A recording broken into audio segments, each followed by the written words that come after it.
So today we are so fortunate to have His Grace Manidhar Prabhu from Reading, Pennsylvania, for reading Srila Prabhupada Lilamrit.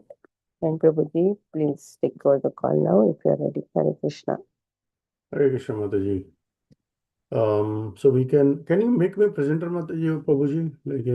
I can share my screen. Yeah. Yes, good. Yeah, he's doing. Let me rename my name actually. Meanwhile, we can recite the prayers. Namam Vishnu Padaya Krishna Prasthaya Bhutale Srimade Bhakti Vedanta Swami Niti Namine Namaste Saraswati Devi Gauruvani Pracharine Nirvishesha Shunyavadi Paschat Deshatarine Jai Shri Krishna Chaitanya Prabhu Nityananda Shri Advaita Gadadhar Shri Vasadi Gaur Bhakta Vrinda Hare Krishna Krishna Krishna Hare Hare Hare Rama Rama Rama Hare Hare. Hare Krishna, dear devotees. Welcome all to the Srila Prabhupada Lilamrita reading. So today we are going to read from chapter 5, and from this paragraph Abhay began to think. So before we start that, we can have a small review what we have read so far in this chapter. Basically, the one.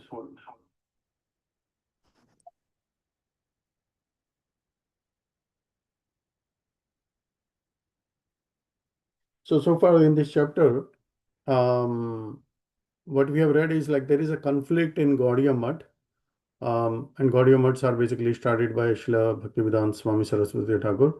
So the conflict is after Bhakti Siddhanta Saraswati Thakur passing, there was a disagreement who will take the leadership of these all the mathas, So he basically instructed forming a governing body of 12 devotees, like Bhaktisiddhanta Saraswati Thakur said that. But that was ignored. Just like in ISKCON, we have GBC. So that idea came from Bhaktisiddhanta Saraswati Thakur, forming the governing body of 12 devotees who will take the leadership. And that was ignored. So that led to some other conflicts. And there were some power struggle and disputes were there. And so far we then read there was fight and quarrels and litigation that disrupted the mission, and preaching activity stopped. Then that led to the collapse of the Gaudiya Math, and due to that many disciples became delusioned and they left the mathas. So Abhay, Srila Prabhupada's name Abhay, so his position was but he stayed. Abhay stayed there and he became neutral and detached, um, because he had no leadership role and nor any property claims or anything. So basically, he disapproved of any factions for disobeying his special master Bhaktisiddhanta Saraswati Thakur. And then later we read Abhay's personal life. Abhay Sharan, he returned to Calcutta and he started a small pharmaceutical business. The business was modest and to support his family. And then later on, after that, we read Abhay continued in a spiritual engagement. He maintained his association with a sincere devotee like Sridhar Maharaj. And Sridhar Maharaj has written so much commentary about Srimad Bhagavatam. So Abhay continued participated in kirtans, lectures, and discussions on the scriptures, and that basically, he continued participating on those activities. So we'll continue to read from here. Abhay begin. So I would like to I request devotees if they can take turns and read a few paragraphs.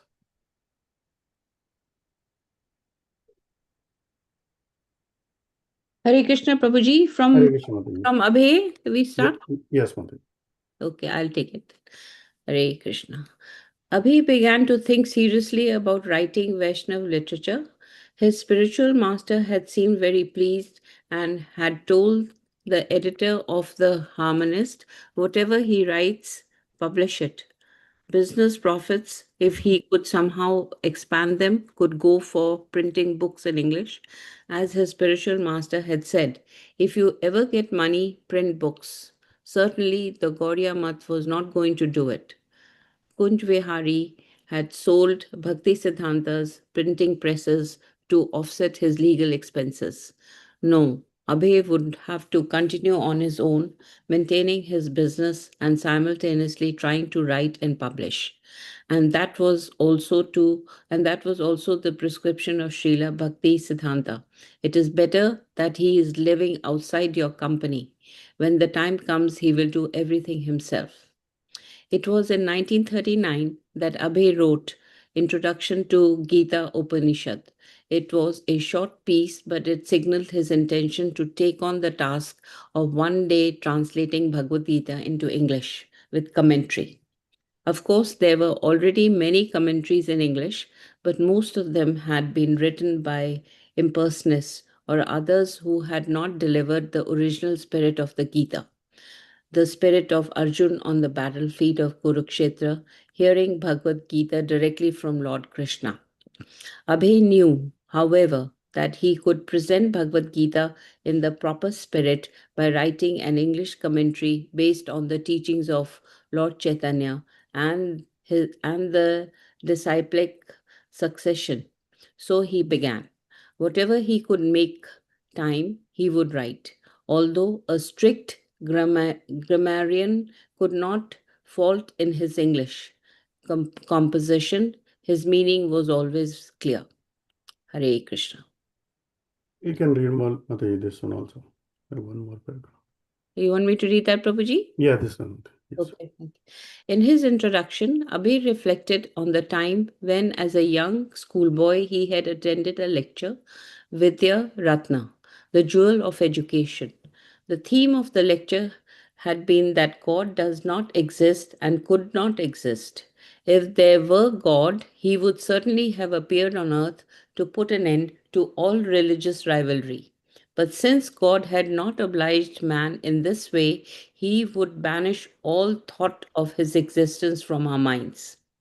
The audience, Abhay explained, consisting only of so many young boys, did not delve deeply into the subject matter of the lecture, yet the majority, impressed by the arguments, carried away lofty ideas of goodness, of godliness, and thus became agnostics at home. Hare Krishna. Hare Krishna, Mataji. So, like over here, like in this first paragraph, it says this magazine, The Harmonist. Has anybody heard of this magazine? Like anything that comes out? It's a spiritual magazine, and it was started by, authored by, like Srila Bhakti Vinod Thakur, and it was like originally it was authored in Bengali language, but then later on it was translated into English by his disciple Srila Bhakti Siddhanta Saraswati Thakur. So it's a, I would say, like this magazine, it's basically it is considered as a manual, um, like for all religion. Um, like Bhakti Vinod Thakur has written a book, Jaiva Dharma. So it's basically giving those um, instructions as well in this magazine from time to time. Um, so in these paragraphs, what we read, what Srila Prabhupada, what it is saying is like, this is a very important statement here. If you ever get money, print books. So this was also Srila Prabhupada's instruction. He always wanted to um, distribute more and more books, so that, like, he always said, like, if you bring a devotee, he can eat the prasadam and he can just go away. But that is good. But if he takes the book, that can change his life forever. And sometimes we have seen many examples. Like, if the book is not read by who has taken it, he might be giving it to somebody else, and then it passed on to some third person, and that changes their life as well. So these books are very great means for preaching. Now, like, so now Abhay understood that this Gaudiya Math had failed, so he wanted the preaching must continue. And how the preaching must continue? It should continue through the books. So that's why Prabhupada always gave stress on the books. So this basically, um, he wanted to preserve the parampara, the disciplic succession. He did not want to create something new, any spiritual knowledge. He wanted to take what is already been provided by his spiritual master, Bhagavad Gita. So, so he basically, after that, he took on like, doing the translation work of the Bhagavad Gita into English with commentary. So his focus was um, on writing and translating. That was his main preaching tool. So that's what he do. Like, he did started writing the books to fulfill his guru's instructions. Um, in the Bhagavad Gita, there is a verse 4.33. It says the sacrifice of knowledge is superior to material sacrifice. What that means is, like, for if you give the knowledge, like, like book teachings, it is higher than the charity or rituals. Like, if you give somebody $1 or something, it is better to give the books. It's better to give the teachings to that person.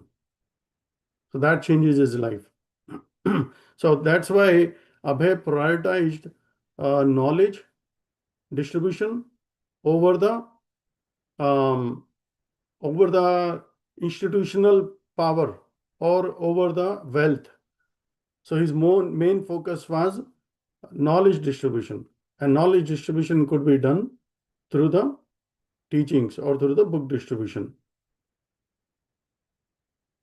So that's what I think these teachings are there from these few paragraphs. And his mission was also like removing the ignorance, as it says, removing the ignorance and atheism. So Abhay, his early experience showed, like, people were, like, becoming agnostic. And why they were, like, they were being misled. They were being it was due to the misleading education.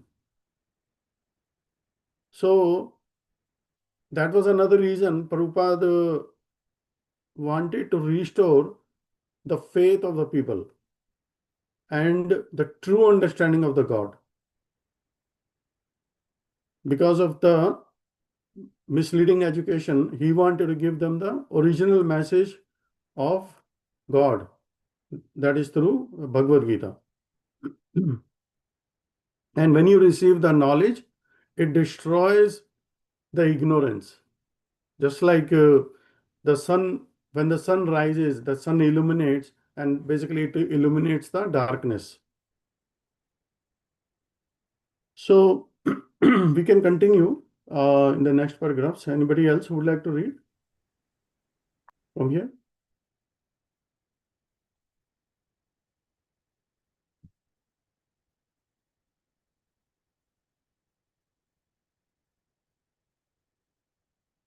Hare Krishna. Hare Krishna, Prabhuji. Yes, ma'am. Mm, Abhay had not been satisfied with the agnostic conclusion because I had been trained by my father to be engaged in the worship of Sri Radha Govinda. But as a result of the Vaidya Ratna lecture, I was experienced some mental conflict between agnosticism and existence of Godhead. Later, having heard from his spiritual master, Srila Bhakti Siddhanta, Abhay understood that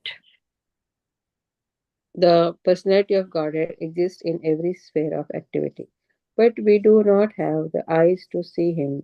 Abhay wrote, even if the Lord personally manifests himself on earth, the quarreling Mundaners will not stop their fighting and look upon Godhead for his or his representative due to ignorance.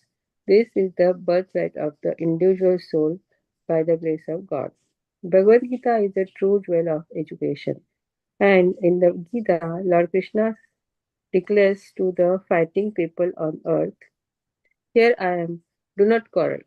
The agnostic who had spoken of the jewel of education had been blinded by jewel and therefore could not see and appreciate the personality of Godhead. Thus, he had gone on to conceive others to become so-called jewels also.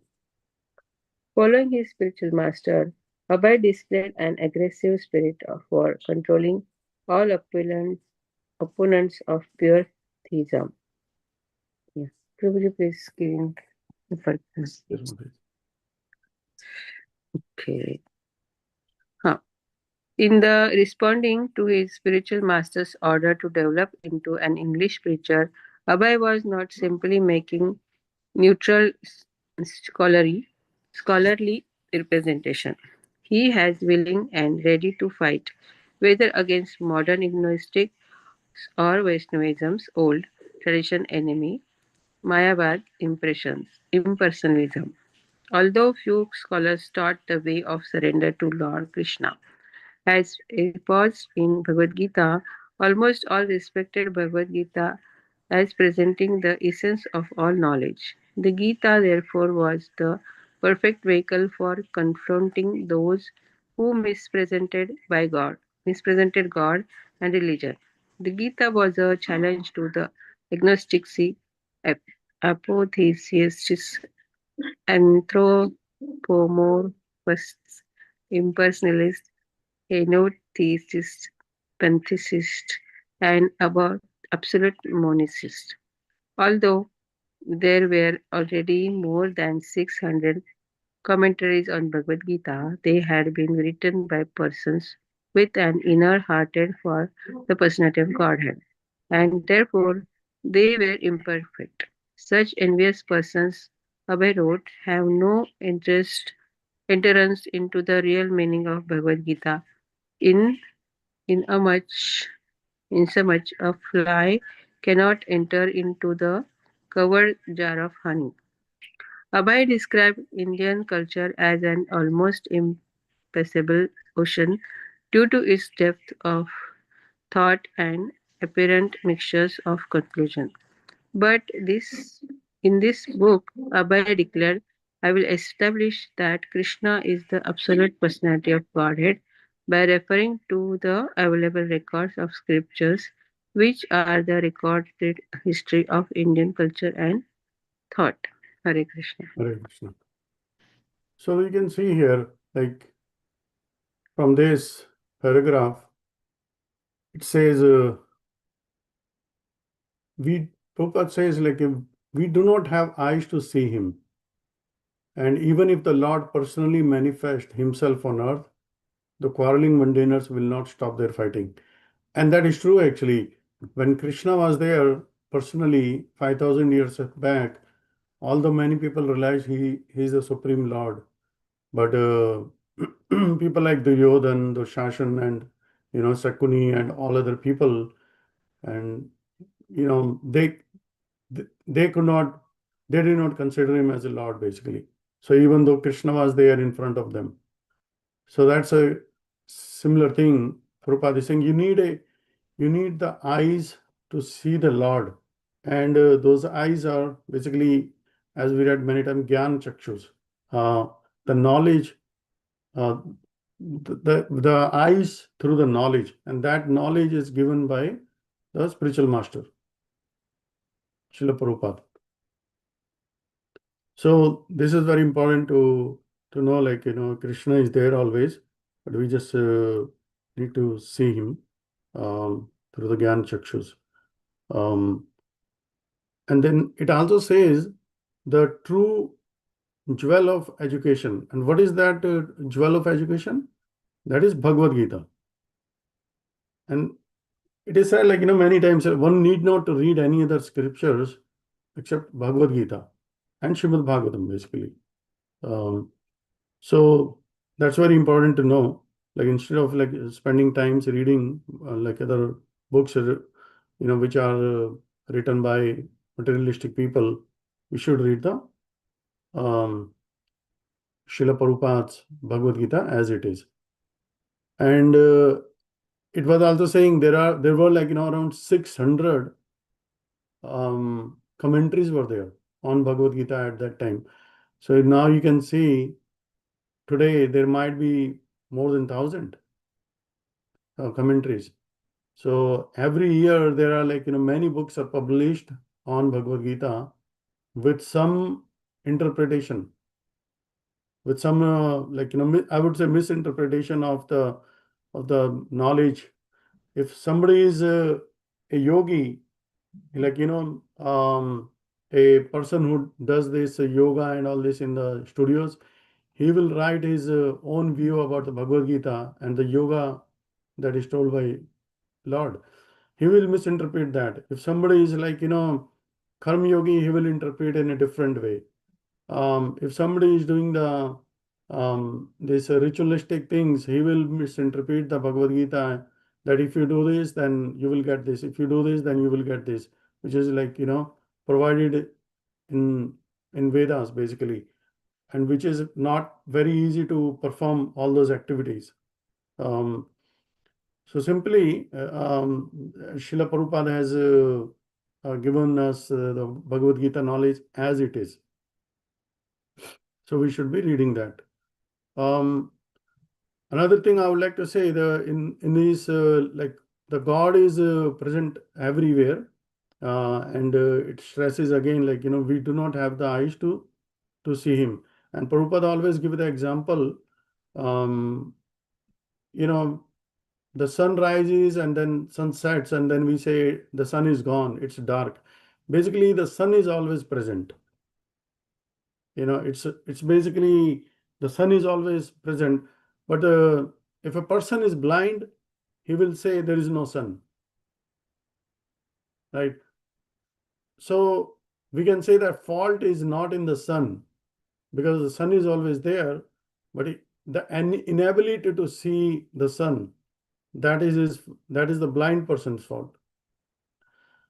So similarly, the God is always there, and we just don't have the right vision to see him. Yes. So those were the few points. If anybody would like to add anything, actually, please feel free to add any realization that you have.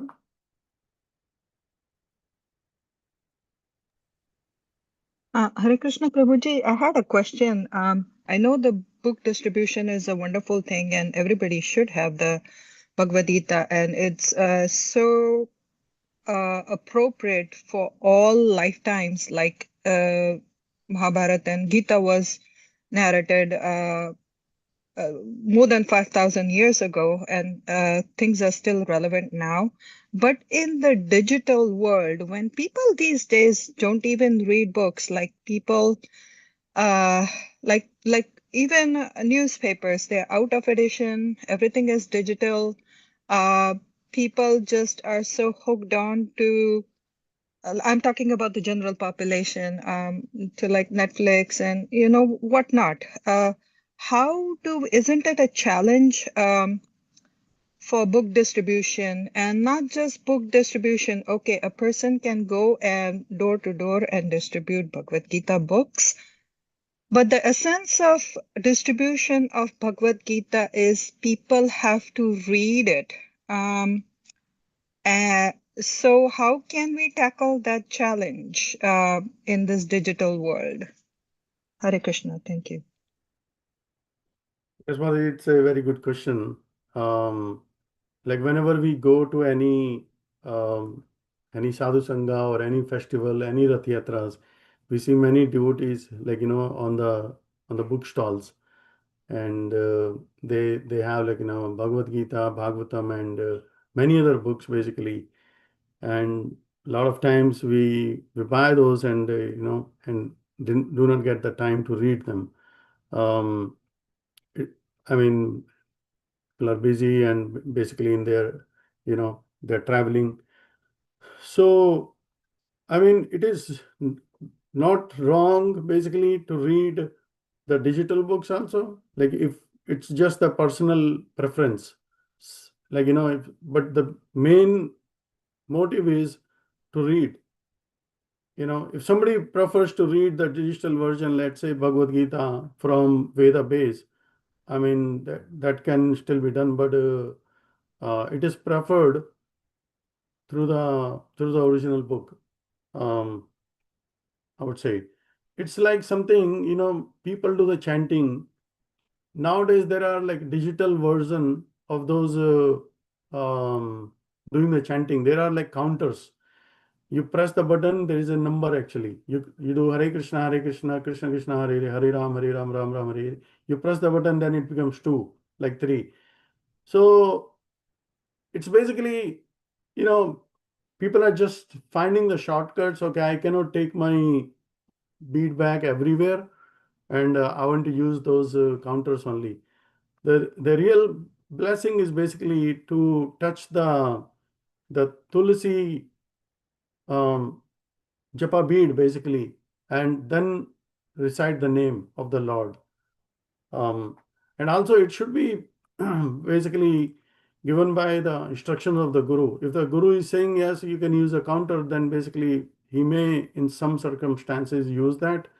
But it is preferred to the chanting on the japa beads. So still, similarly in the books also, the physical book reading is very essential, and because it has a deep impact. If you read the physical books, it encourages, like, the deep reading and the memory, and people are more focused from the print, because they have, like, the page awareness, they have, like, some tactile experience, and their focus is more in that. So basically, that's why this more focus is provided on the physical book distribution. I've rarely seen any um, festival where they are encouraging by the Kindle books or the digital version of those. But those are definitely available for many of the books in ISKCON. Um, so, but the thing is, when somebody takes a physical book, basically, the main thing they should feel is like, I should read this. That is a commitment one has to take. Versus, like, if somebody has a digital book, like, it's very easy to ignore that and easy to forget. But when you have a book sitting on your desk, it will remind that, to keep reading it, like, 10 minutes a day or 10 pages a day, whatever we have taken vow. So there are many examples were there, and many benefits of reading the personal, like, physical books versus a digital one, I would say. I was Um, also thinking, yeah. I'm sorry to interrupt, but I was also thinking more like if there are people like to do multiple things, right? They like to do all the chores, and a lot of people also do the audio version these Yes. days, or they like to listen to podcasts. Mhm. So, however, people don't know that YouTube has all of Srila Prabhupada's interviews and lectures and whatnot. So the thing is the motivation and the direction to hear or read the Gita and the Bhagavad. So that was my whole point in like digital in the sense, even apart, like if these days people go crazy over, I don't, but over podcasts, various podcasts. So that's one thing that I don't know if those are available through ISKCON, the podcast. So that was my whole point. But thank you for the Yes, explanation Mataji. and the answer. Yes, discussion. Yeah, definitely. I mean, I'm totally not against all the digital ones. Basically, they are good. Actually, they are good for the quick access and traveling. And I've seen the audible books also of Srila Prabhupada. Like if somebody is driving and they want to hear the original book, you can still play that, and it will read verse by verse or page by page everything. Those are very very useful. Yeah. Hare Thank you, Krishna, Mataji. Prabhuji. Dandavat Pranam. Hare Krishna. Please accept my humble obeisances on Lord Shri Prabhupada Om and Guru Guru. Srila Prabhupada. Yeah, it was a really nice question what Aarti Mataji asked. I just would like to ask one more, add one more thing. Like when we distribute Bhagavatam, we mention that some of them they ask the same question. Why we need to have? We can read it on online or something, but we mention that not we mention, it is mentioned in the scriptures that Bhagavatam is Krishna himself. So once you get Bhagavatam in the form of books at your home, it is like we do welcoming of the Bhagavatam set, and then it is a kind of Krishna himself arriving at your home. So that is one of the most important concept, like why we keep books. And also there were some incidences I came across, and we all know, like suppose uh, yeah, even like motels, there there are a lot of things to mention. Like we distribute books in motels, overall America, there is a lot of book distribution done in the motels, where we keep like 100 books as per the rooms. So uh, 100 books or 150 depending upon the motel capacity. But there are many motel owners, they are encouraging to keep these books, because at least the reason why we distribute that in the form of books, because even if anyone just touches that book, Bhagavad Gita, it's a Bhagavad Gita small motel Gita version which we distribute. So even if someone touches that book, he gets that Adnyata Sukriti. Even if he read in this life, it is well and good, but even once he touches, he may read in this or next or whichever life he comes again, he will read definitely that book. That's the Adnyata Sukriti. Another thing, yeah, like there were some in Back to Godhead magazine, we have came across these readings, uh, some one kid was getting bad dreams, and he used to wake up uh, in a fearful way in the night time, and it was going on for a long time. And then somehow their parents came in touch with ISKCON devotees, and then they mentioned, why don't you keep one Bhagavatam book open, keep in the open form on his pillow side. And from the very next day, those dreams stopped. The child started sleeping very peacefully. So that represented it's Krishna himself. So, and what else? I think Shamarasika want to say something. You said about the recording, in the podcast. So Aarti Mataji was your podcast. This one has a speaker on camera. Any podcast. So Namarasa Prabhu, he has got podcast, and many devotees has podcast actually. Jai Shetty has podcast. So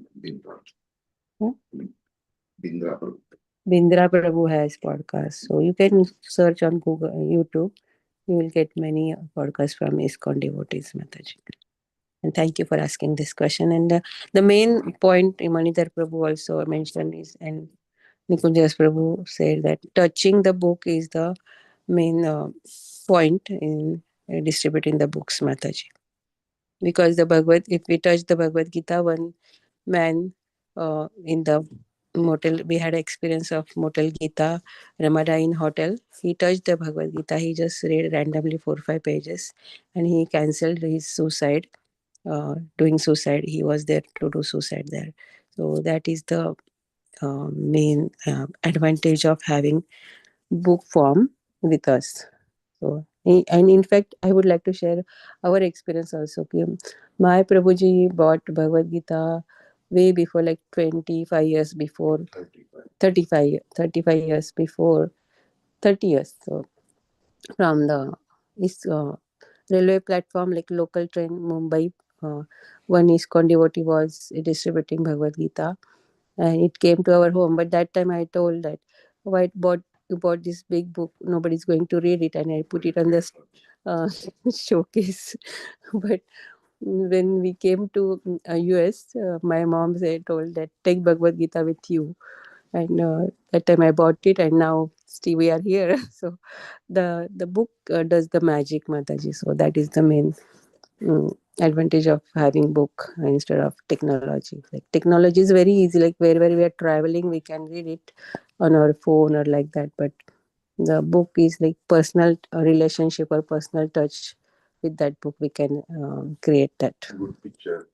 I second that. The same experience happened to me. I was longing to read Bhagavad Gita for many, many years and many, many decades. And once my nephew in India, he just said, in Marathi we call, Aunt Atya, Aarti Atya, just read this chapter from Bhagavad Gita. He just put the book and the page in front of me. And then I said, oh my God, this is Bhagavad Gita. I'm not going to read only that page of that particular chapter. Let me start from the beginning because I always wanted to read it. And that book happened to be my addiction, Bhagavad Gita as it is, by Bhaktivedanta Srila Prabhupada.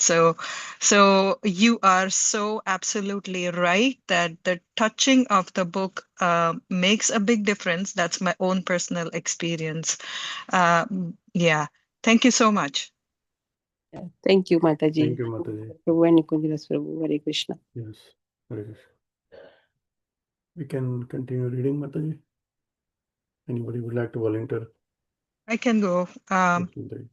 Is that from the sannyasis, Yes, right? Mataji. Okay. The sannyasis at 7 Banerjee Lane were impressed by the scope of Abhay's thoughts and intentions. As it was customary to award a title to an especially worthy Vaishnava according to his qualities, Bhakti Saranga Goswami wanted to confer upon Abhay the title Bhakti Siddhanta. Sridhar Maharaj, however, thought it inappropriate to give Abhay the same title as their spiritual master, and he asked that Abhay's title be changed to Bhakti Vedanta. Bhakti meaning devotion, and Vedanta meaning the end of knowledge. Abhay was grateful. The title combined the devotion of religion with the scholarship of the most rigorous philosophy as passed down by the scholarly followers of Lord Chaitanya. He appreciated the sincere gesture of his god brothers and accepted the title as a further commitment to his spiritual path of preaching Krishna consciousness.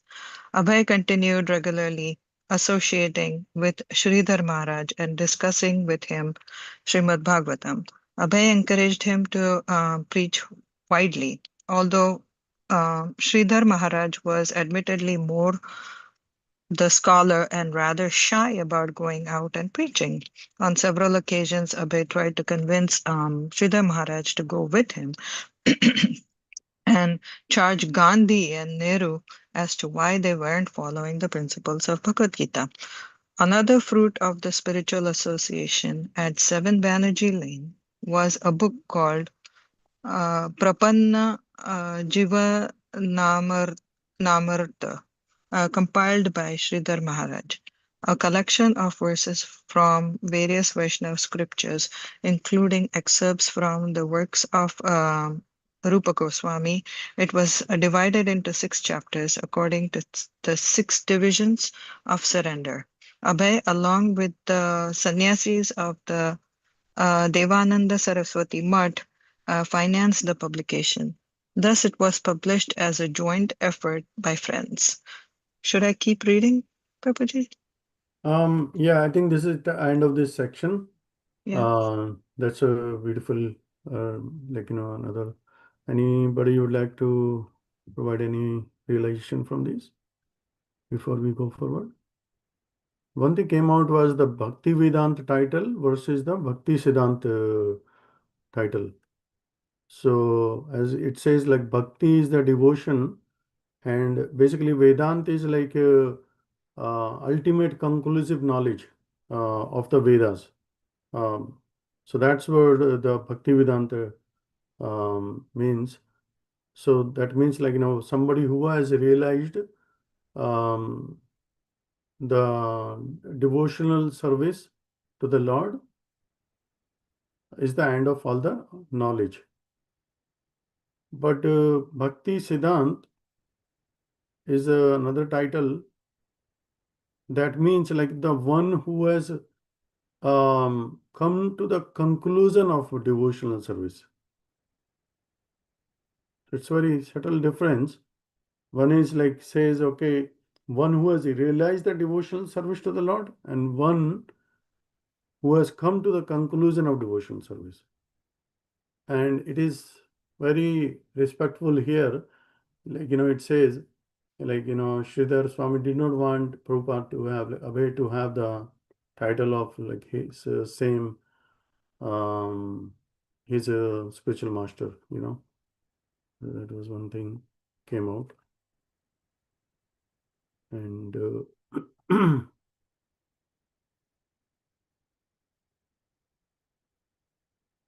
yeah, I think that's it. We can continue.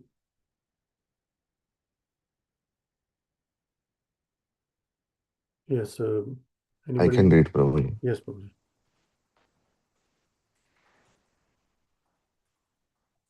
Hmm. Yeah. mm, September 3, 1939. Law. 1 minute. Let me make it horizontal. Okay. Lord Linlithgow, Viceroy of India, announced that India was at war with Germany. Thus, England swept India into the war without consulting any Indians. Although independence-minded India certainly resented such a show of foreign control, there were mixed feelings about the war. India wanted independence, yet they sympathized with the Allied cause against fascism in the West and feared an invasion by Imperial Japan in the East.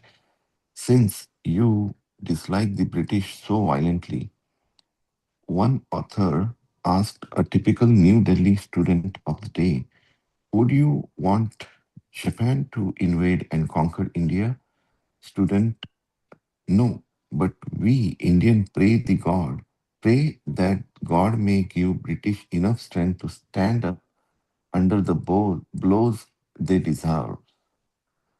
Although at the outbreak of the war, India had only 175,000 men in her armed forces, the British managed to increase the number of Indian soldiers to 2 million.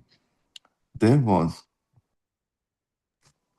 no draft, but the British sent recruiting agents all over India, especially in the Punjab, where military services seemed an attractive offer to the local poor. The Punjabis proved good fighters, where Bengalis enlisted as officers, doctors, contractors, and clerks. Indian soldiers were dispatched to battlefield in Egypt, Iraq, Syria, Persia, Malaya, Burma, and Assam. While the British were attempting to mobilize,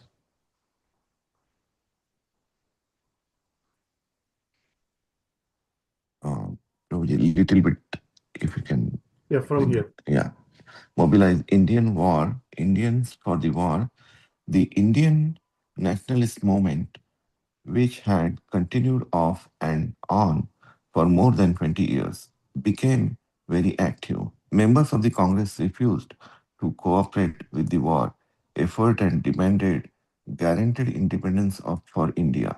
Some thought that since England had her hand full with Germany, the time was ripe to revolt and gain independence by force. Gandhi's position had been one of unconditional pacifism, and he had opposed the Indian idea of Indians taking up arms even to defend India.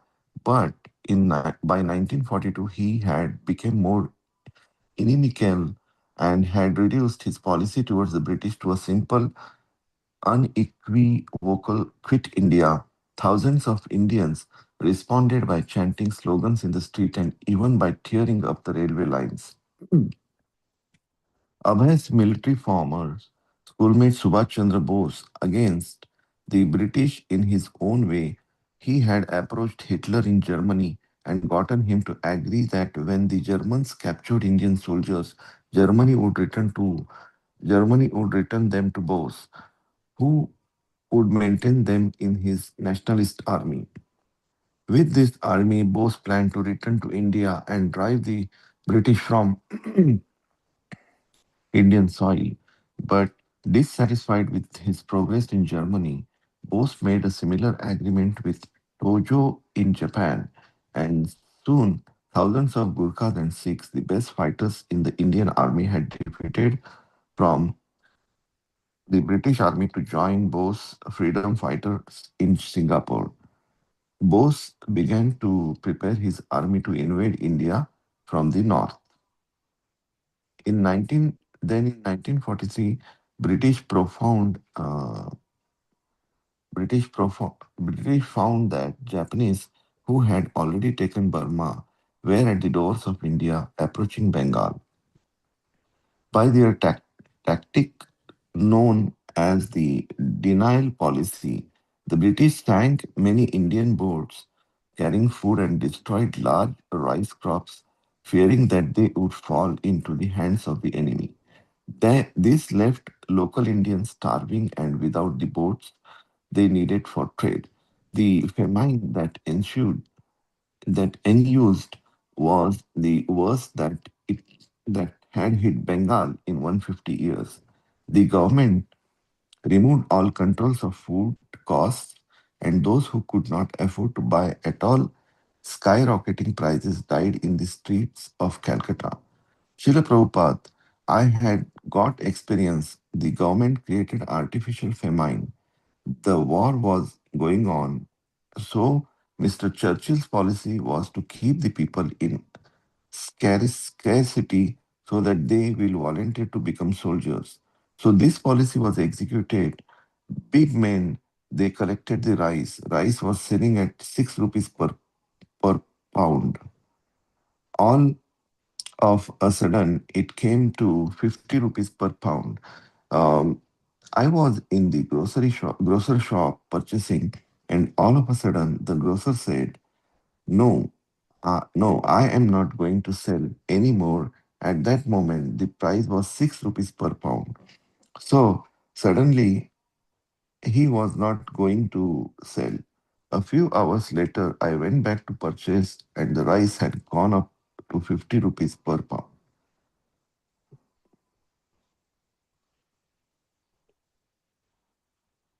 Srila Prabhupada, oh, 50 rupees per pound. The government appointed agents began to purchase the rice and other commodities, which are daily necessities. They can offer any price because the currency is in their hands. They can print so-called papers $100 and pay. A man becomes satisfied thinking, "Oh, I have $100," but it is a piece of paper. That was the policy. You have no money, no rice. So another avenue is open. Yes, you become a soldier, you get so many money.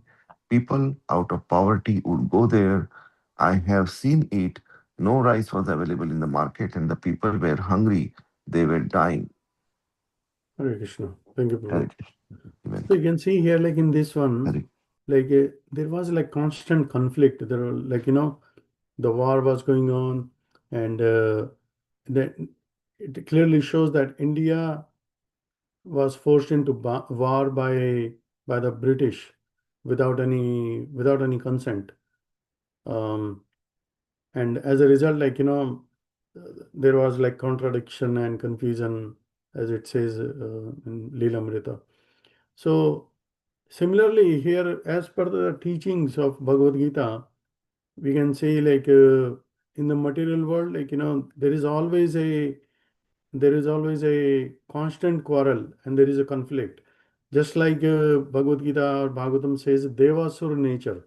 Like there was a war going on between the demigods and the demons, and you can see that no one is fully satisfied as a result of this the war that is going on.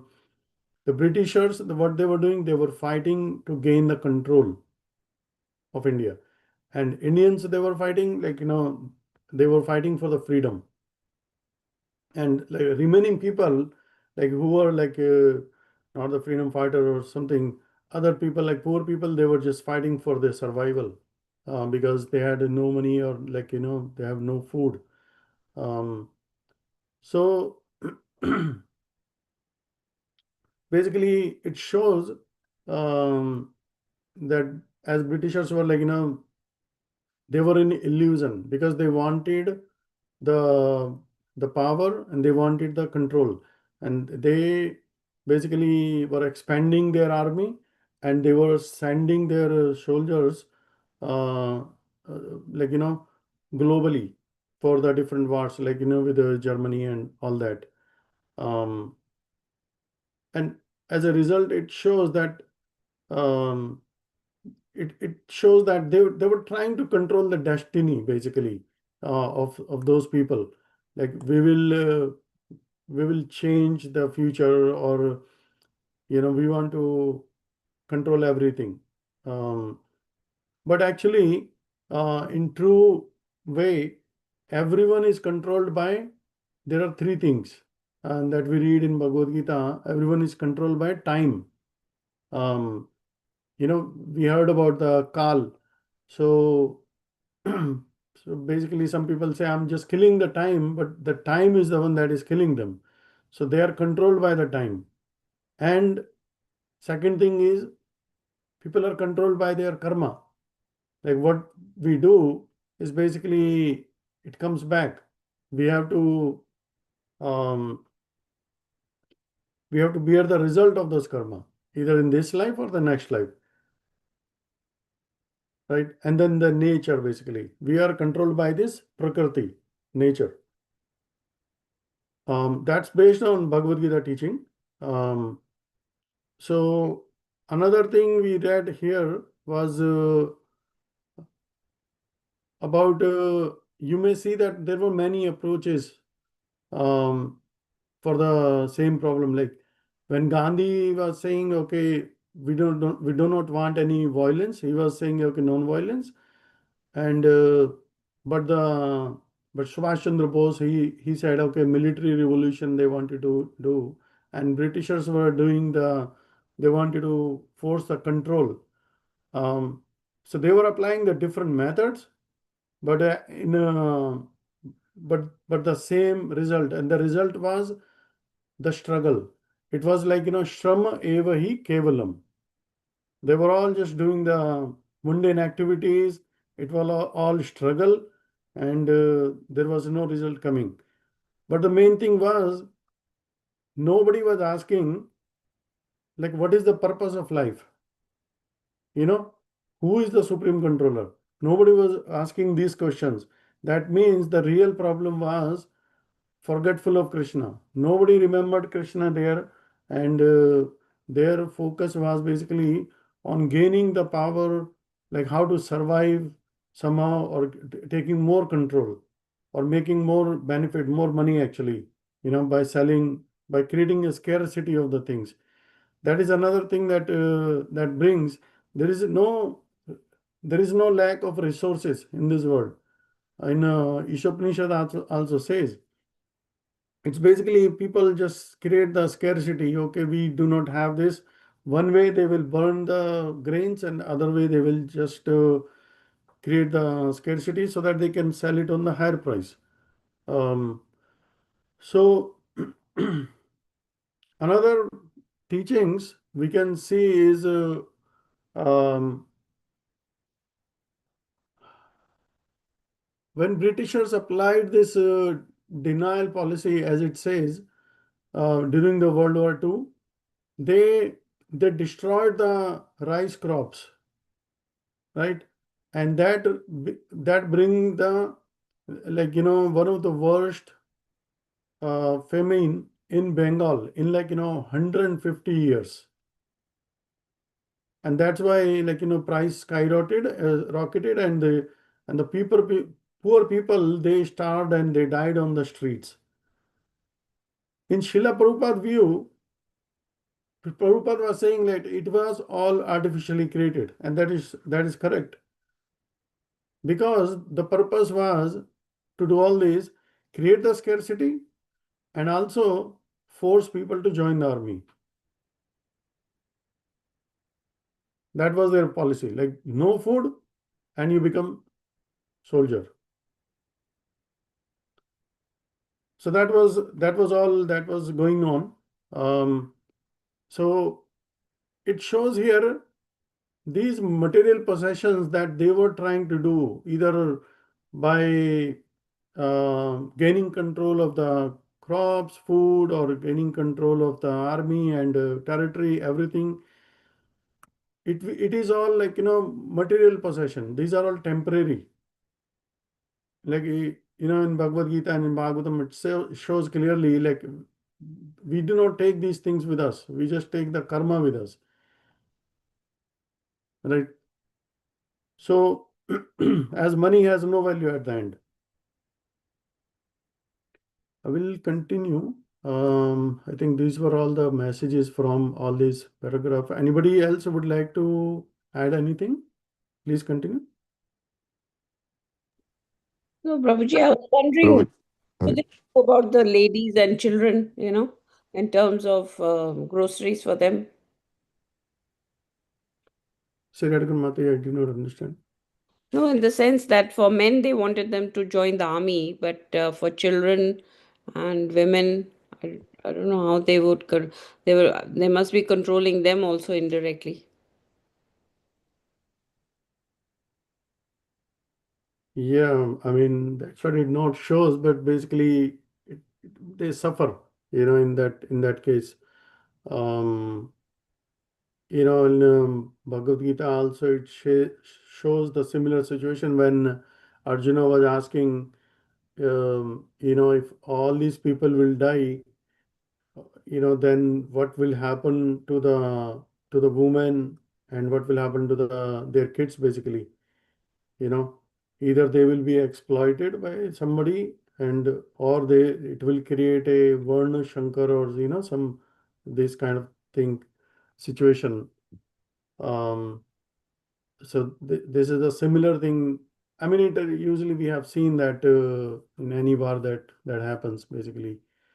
um the society that is left, they suffer because of because of these things. Yes, Prabhuji. It's perhaps also their karma, right? Mm. Thank you, Prabhuji. Hare Krishna.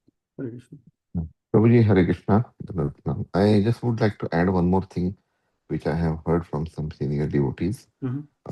During this moment, when like India, uh, freedom moment, many of them, were really struggling to get that. But Prabhupada was really, how Prabhupada mentioned about this, they were trying to increase the prices deliberately and everything. So Prabhupada was already on the top of all these things, along with his services, what he was doing for the moment. But Prabhupada, once I think I heard that Prabhupada came in contact with Mahatma Gandhi, and Mahatma Gandhi was actually one. He was very influential. Like he was very famous, and a single word like he started quit India movement, right? So Mhm. that was the moment what Gandhiji announced that time. So Prabhupada, when he came in contact with Gandhiji, that time Prabhupada mentioned he's had a short talk with Gandhiji, and you know he mentioned like if he would encourage Krishna consciousness, during that time, which would have even not uh, encourage this India-Pakistan split, So it would have united India in very strong way. But Gandhiji was having, because Gandhiji used to read Bhagavad Gita and everything, but Gandhiji was politically more in that sense, and I think he did not prefer this complete spiritualization. Otherwise, it would have been a different India now. Now. So, but But Prabhupada tried his best, yeah, yeah, he to tried come, actually, yeah, to convince Gandhi to read yeah, Bhagavad Gita and spread the message because he had yeah. many followers. Yes, many followers. He ignored. He did not reply to his letters also. He Yeah, wrote many yeah, letters. yeah, yeah. Yeah, It is mentioned. yeah. So I think we can end here, Prabhu, 8:30. Yes, Prabhuji. So for me, I just there are few takeaways from today's teaching. Is one is whatever suffering that we see in the material world, it is often by man-made. We create those suffering. And second thing is, as we have seen, the leaders, they they can manipulate systems for the power, and we can see that very clearly in today's world.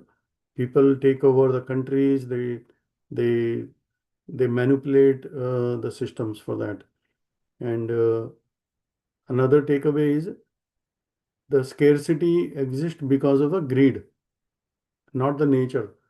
Mother Nature is providing a lot of things sufficiently, but people create the scarcity for the greed only.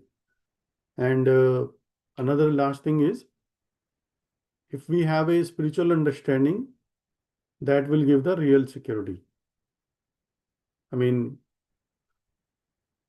so without having this spiritual understanding, if somebody does not read Bhagavad Gita or do not understand this message of the God, basically instructions, then the person will make the um, wrong decision basically.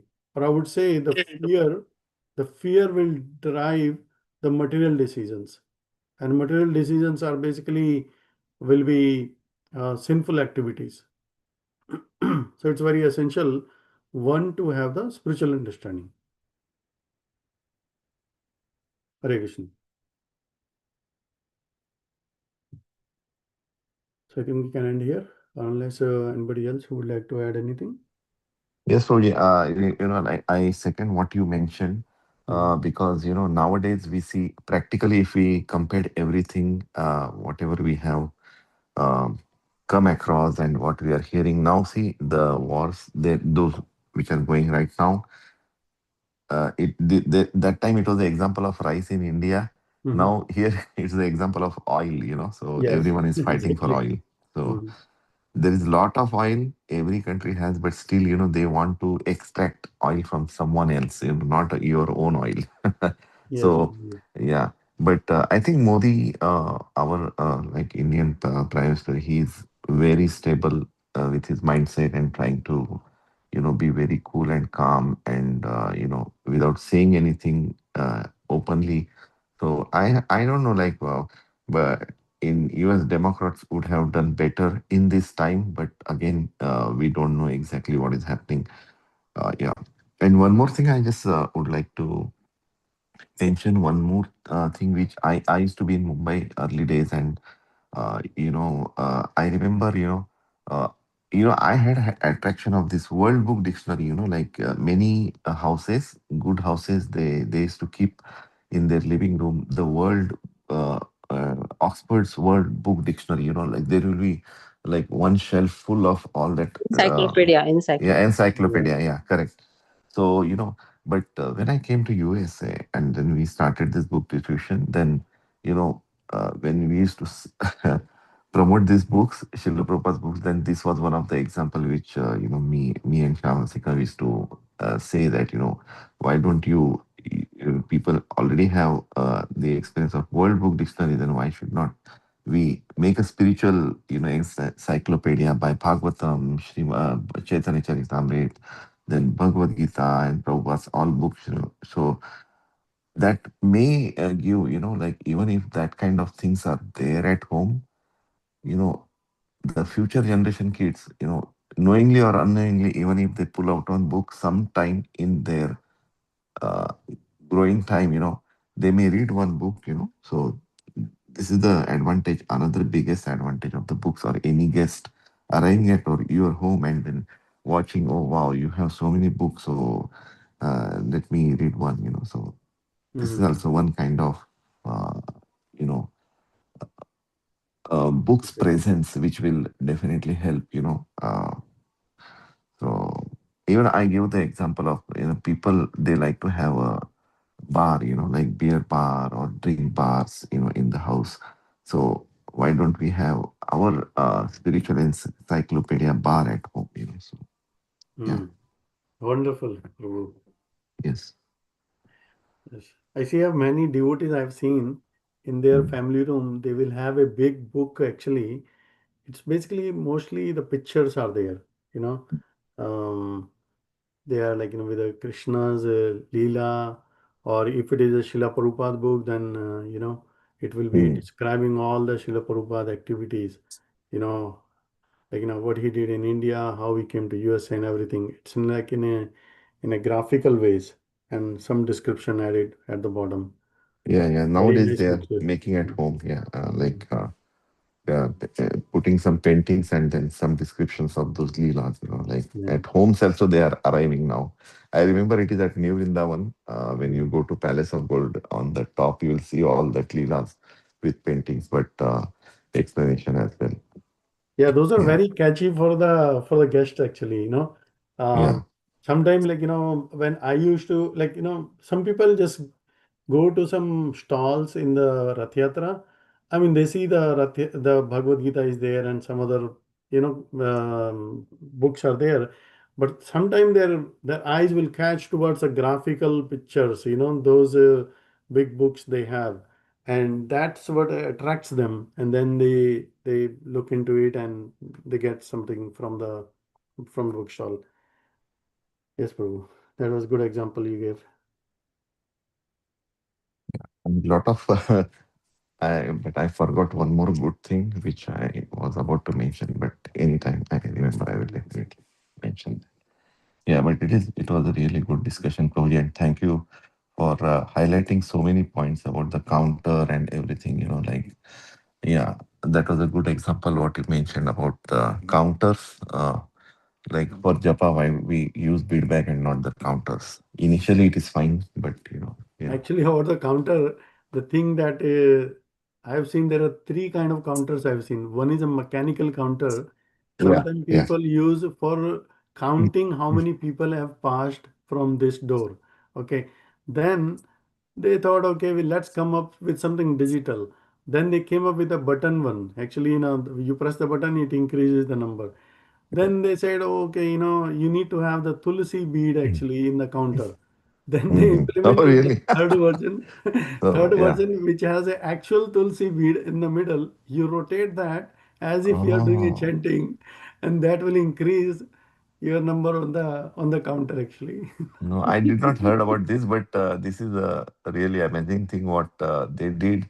Yeah, but I think this is probably still when it comes to this counter level, whichever type of counter, but it is for the beginners. When we talk to Yes. neophytes, those are Hmm. really new to Krishna consciousness, then how to encourage, like people are shy to take the bead bag and chant Yeah, anywhere. that is So true. that's the reason, like yeah, I remember in Mumbai someone told me, because I used to go to office when I like in between I went to India for 1 year, long time back, and then we were connected. Then our seniors, like this Shiksha Gurus, Pathadasha Gurus, they told, why don't you? I told I cannot chant because I have to go in my company bus, and then so many my friends around, and how just keep on counter with you, Prabhu. Then but somehow because I was already, I think I was initiated that time for first initiation, not second. And then I used to then take still my bead bag, and sit in the last seat of the bus and the last corner where I will Yes. not have many friends, you know and but still everyone knows each other, so bus, even though bus is full. And then I used to keep my right hand towards the window, right side, and just keep chanting, because it was long distance, in the bus also traffic and this, so I used to cover my chant. Oh, nice. So yeah.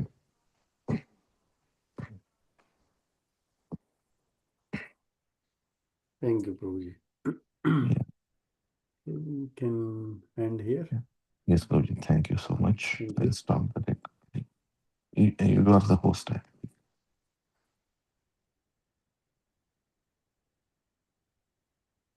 Okay. Hare Krishna. Okay, Hare Hare Krishna. Krishna, So Guruji. let's pay obeisances to all the Vaishnavas. We'll end up here now. Vanchakalpatarvesha Krupasindhueva cha Patitanam Pavanebhyo Vaishnavebhyo Namo Namaha. Arandakoti Vaishnav ki jai. की Namaste. जय Vikas Thakur ki jai.